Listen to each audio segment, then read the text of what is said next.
Well, David Arthur is another cycling channel, and I really like him because he uses some jolly good words and he brings that UK language and humour to his cycling channel.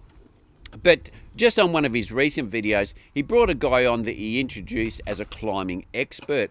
And this guy brought along a 21-year-old rim brake time bike, and he basically challenged David Arthur about his views and used his bike as a comparison to what David Arthur's been promoting in his videos recently. So let's roll an intro and let's go through what this guy, who is a climbing expert, put forward to David.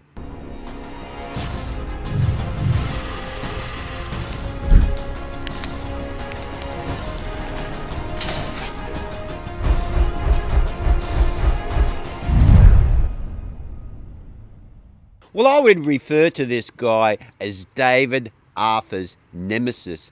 And why I say that is because he came along and promoted why his 21-year-old bike was still a valid bike today. And one of his arguments was compatibility.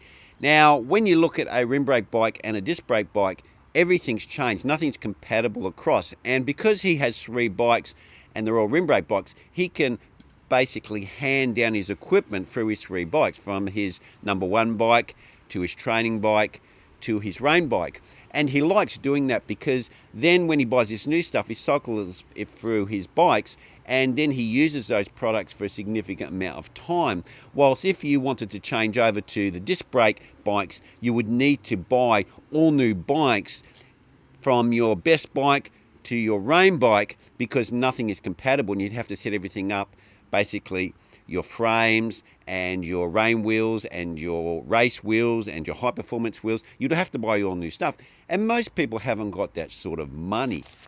So let's go through the points in question. Now, the first thing he referred to was Compatibility groups that he had on that bike, and it was the era of the last spider looking crankset, which was the 11-speed first series Compatibility. And this group set I've actually had on my bike, and I had it on a Bottecchia ME2, and that Bottecchia unfortunately got vandalised when I had it locked up. So that bike got destroyed when it was a really, really nice bike. But that group set, I rode that through rain, through everything, and it was 100% reliable, and it was a very, very good group set.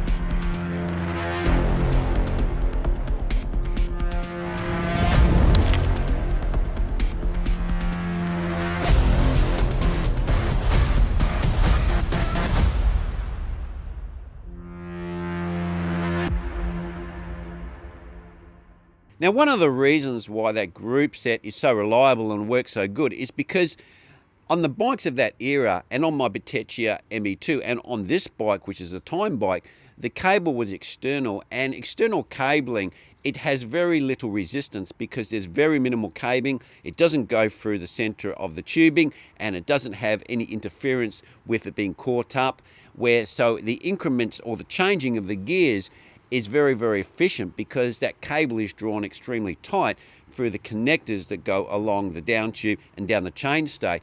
So it allows the shifting to be very, very accurate. And with the changes to cabling going internal and going for tubing and straw and sometimes coming into the top tube and some of these more complicated routings, I do believe compromised mechanical group sets, and the solution to that by the manufacturers was to go to electronic group sets. So the manufacturers created a problem that then they found a solution to. Then he referred to the brakes. Now, he really gave it to David when he mentioned the brakes. He said, manufacturers invented disc brakes so they could sell stuff to people that already had bikes. Well, I don't know about that, but it does change the way the bikes are. And because you need to change everything with a disc brake bike, I can see his point, and I do have that view, and that's one of the reasons why I haven't changed to a disc brake bike, because it makes all my wheels and everything completely obsolete. So I want to stick with my rim brake bikes where I can still change out all my stuff. And for me to, even if the disc brakes did have some advantage, that small advantage to me for the cost that I would need to outlay is just, I just can't warrant that.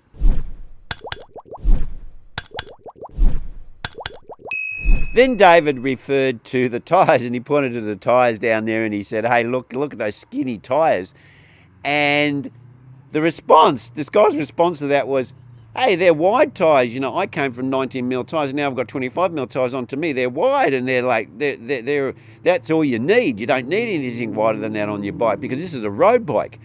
And I myself actually went to 25. I was riding 25mm for quite a while, and I went back to 23 because for me, I have pretty good roads and cycle paths here in West Australia, and I found that the 25mm, right, setting them at a slightly lower pressure, I found them a bit squirmy when I was cornering, and I didn't like that feel.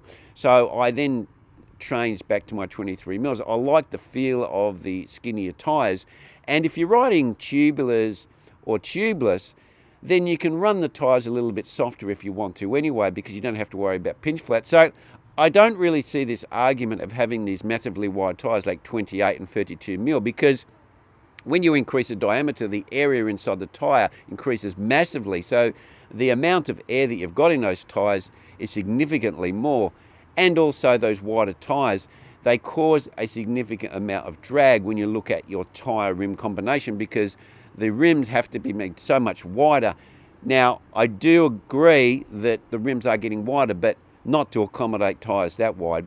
More so the 25, maybe 28 maximum with a really wide width tyres. But generally, they are creating more drag. And disc brakes and disc brake wheels are generally wider. The whole bike is wider, and wider is not faster. It's not more aero.